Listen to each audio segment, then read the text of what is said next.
जय भीम, नमो बुद्धाय। मैं हूं चित्रंजन कुमार और आप देख रहे हैं हमारा news channel true news TNBR।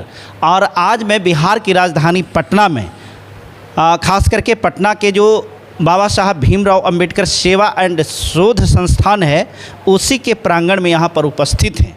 जैसा कि जानकारी मिली है कि बिहार में समता मूलक समाज पार्टी के कार्यकर्ताओं के बीच में इसके राष्ट्रीय अध्यक्ष मनोज कुमार भारती जी जो बिहार के नीति पर, बिहार में आने वाले दिनों में क्या होने वाला है, उन तमाम बिंदुओं पर इन्होंने चर्चा किया है।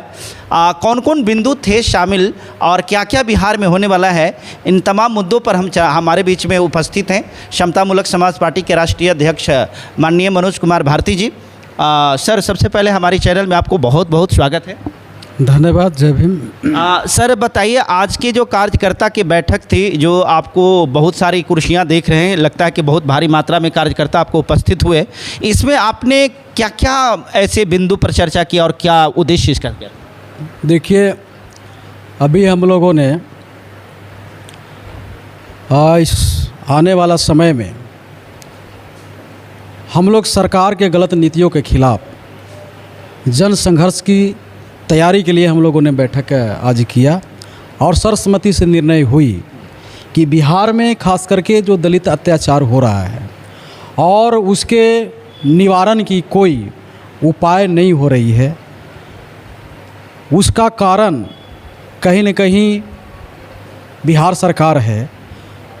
अनुसूचित जाति के विकास करने के लिए योजना, अनुसूचित जाति के जो अत्याचार है उसका आकलन, निराकरण, अत्याचार के जो निराकरण है उसका गति और नियंत्रण, ये सारे चीज़ करने के लिए भारतीय संविधान में अनुसूचित जाति आयोग जो राज्य सरकार को और सेंट्रल सरकार दोनों को गठित करनी है। सेंट्रल सरकार में तो गठित है पर बिहार सरकार में गठित नहीं है, जिसके कारण यहाँ शोषण जुल्म सीमा पार कर चुकी है और उसका निराकरण का, उसका दलितों की समस्या का निराकरण का कोई उपाय सरकार नहीं ढूंढ पा रही है, चूँकि आयोग ही नहीं है। तो हम आयोग गठित करने के लिए पहला लड़ाई हम लोग लड़ने का यहाँ निर्णय लिया है। दूसरा कि पूरे देश में आरक्षण को समाप्त करने की कोशिश इस देश के मनुवादी सरकार के द्वारा किया जा रहा है, इसलिए कि मनुवाद असमानता पे आधारित सामाजिक व्यवस्था पर टिकी हुई है और भारतीय संविधान कहीं न कहीं ये असमानता वाली समाज को तोड़कर समानता पे आधारित समाज यानी समता मूलक समाज निर्माण करने की व्यवस्था देती है। उसमें सबसे बड़ी भूमिका है आरक्षण का। आरक्षण से जो मुख्यधारा से बिछड़ चुके थे लोग, आज वो बड़ी आसानी से मुख्यधारा में जुड़ रहे हैं। पुनः ये सरकार आरक्षण वाली जो संस्थान है उसको निजीकरण करके आरक्षण को समाप्त कर रही है, जिसके कारण समाज जो है सामाजिक रूप से और आर्थिक रूप से दोनों रूप से समाज में विषमता पैदा होगा। इसलिए हम लोगों ने निर्णय लिया है कि आरक्षण के लिए यानी निजीकरण में आरक्षण के लिए लड़ाई हम लोग लड़ेंगे। और भारत के अदालत पर भी बहुत से लोग शक के निगाहों से देखते हैं, उंगलियां उठाते हैं। तो हम लोग चाहते हैं कि आरक्षण न्यायालय में भी हो ताकि किसी प्रकार का भेदभाव समाप्त किया जाए, हमारा प्रतिनिधित्व भी सुनिश्चित वहाँ किया जाए। और अत्यंत पिछड़ी जाति जो बिहार में है उसको लिए हम लोग चाहते हैं कि जिस तरह से बिहार सरकार ने पंचायती राज में जो तमाम सीट है उसको आरक्षित किया गया है, उसी तरह से विधानसभा और लोकसभा में उसकी सीट को आरक्षित किया जाए। हम लोग ये मांगने के लिए हम लोग चरणबद्ध लड़ाई का घोषणा आज इस बैठक के माध्यम से किया है और चंद दिनों में ये लड़ाई दिखने लगेगा। हम लोग जल्द सड़क से लेके सदन यानी विधानसभा तक इसको लड़ाई को हम लोग लड़ने का काम करेंगे।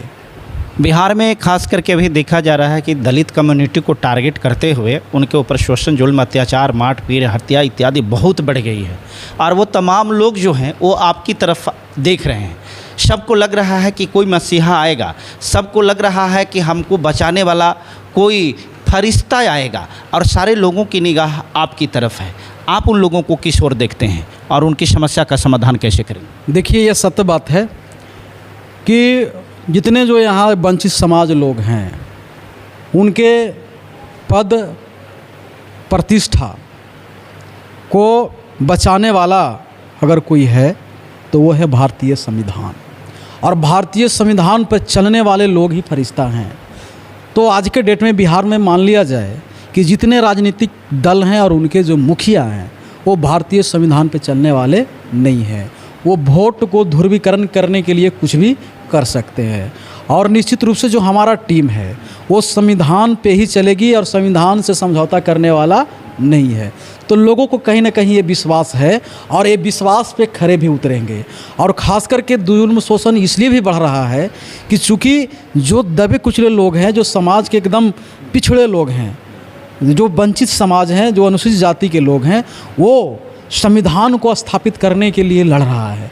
इसलिए इसके मनोबल को तोड़ने के लिए, है ना, इसके हौसला को रौंदने के लिए लाठी के सहारा लिया जा रहा है, और प्रशासन वो लाठी वाले लोगों को छूट दे रखी है, पर आने वाले लोग में सत्ता भी छीन के लेंगे और बदला भी गिन के लेंगे। बिहार में बहुत कम समय पहले आपने राजनीतिक पार्टी का गठन किया है और बहुत कम समय में जिस मुकाम को आपने हासिल किया है, इस मुकाम को देखते हुए और इस उपलब्धि को देखते हुए मुझे ऐसा लगता है कि बिहार की सत्ता में बहुत जल्द आप शामिल होने पाएंगे। आपको क्या लगता है? एकदम हमारे कार्यकर्ताओं की जो जोश है, जो संकल्प शक्ति है, दृढ़ इच्छा शक्ति है, वो संकल्प और दृढ़ इच्छा शक्ति के सामने ये जो तमाम जो पार्टियां हैं उनके 2-2 4-4 विधायक सांसद हमारे एक कार्यकर्ता के सामने जीरो है। हमारे एक कार्यकर्ता उनके चर्चक विधायक सांसद पे भारी पड़ेंगे। तो हमारे कार्यकर्ताओं का जो जोश है, जुनून है, और जो संकल्प कमिटमेंट है, वो कमिटमेंट के आधार जो है ये बता रहा है कि 25 में हमारी पार्टी जो है यहाँ सत्ता में आएगी, और सत्य और न्याय पे आधारित यहाँ जो है हम लोग सत्ता कायम करेंगे। आप देख रहे हैं ट्रू न्यूज़ TNBR, और हमारे साथ बने हुए थे समतामूलक समाज पार्टी के राष्ट्रीय अध्यक्ष मनोज कुमार भारती जी। जैसा कि इनके कार्यकर्ता की जोश और जुनून, और जैसा कि इनकी नीतियां हैं, राजनीतिक जो सोच है, उसके आधार पर मैं ये बात ज़रूर कह सकता हूं कि बिहार में बहुत जल्द ही आने वाले समय में एक राजनीतिक हलचल होने वाला है। आप इसका हिस्सा ज़रूर बनिएगा, हम आपसे आग्रह करते हैं। और हमारे चैनल पर जो लोग नए हैं, कृपया चैनल को सब्सक्राइब कर लीजिएगा, और इस प्रकार की खबरों को ज़्यादा से ज़्यादा लोगों तक शेयर कीजिएगा, ताकि आगे आने वाले समय में जो लोग समतामूलक समाज पार्टी से दूरी बना करके रखे हैं या समतामूलक समाज पार्टी को नहीं जान रहे हैं, इनकी नीतियों को जान सके और लोगों के बीच में पहुंचा सके। बहुत बहुत शुक्रिया, बहुत बहुत धन्यवाद।